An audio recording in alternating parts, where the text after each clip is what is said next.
Peace and blessings of God be on you.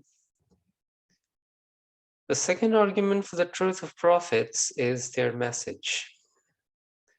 A prophet appears in an age when human morality is at its lowest ebb. He comes and delivers a message which is essentially asking people to not only transform, but rather transfigure their lifestyles. Those easygoing habits and practices that bring some temporary pleasure but long-term harm are condemned by the message of the prophet.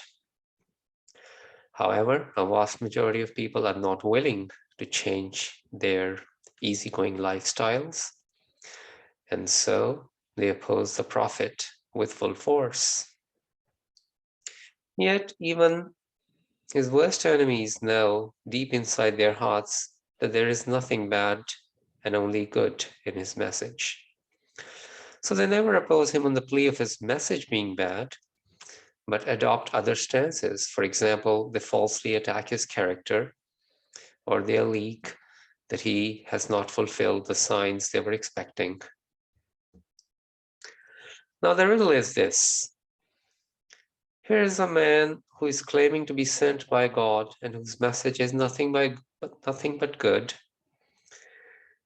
and who is fiercely opposed by his own people, and in most cases even physically tormented, and yet he continues to go further and further in his claims. Do liars do such things? If a liar who has worldly interests makes an unusual claim and experiences severe opposition and loss of worldly advantages as a result of that, and even his relatives and friends go against him, will he not immediately retract that claim of his? But prophets not only do not retract their claim after the opposition, but rather go further and further in the direction in which they are opposed. Isn't this a proof of their truthfulness?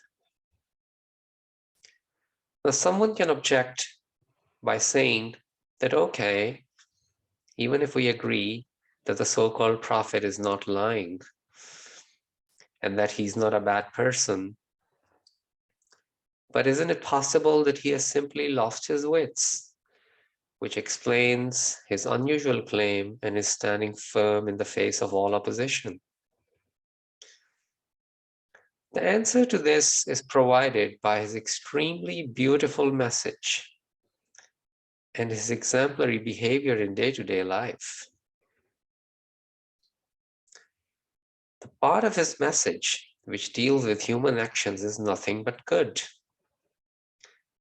And in everyday life, no one still finds any traits of a madman in him. On the contrary, he is still considered the wisest person, and in most matters, even his enemies agree that he's the wisest person.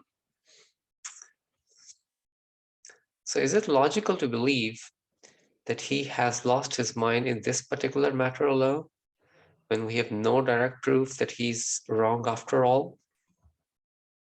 That concludes my second argument.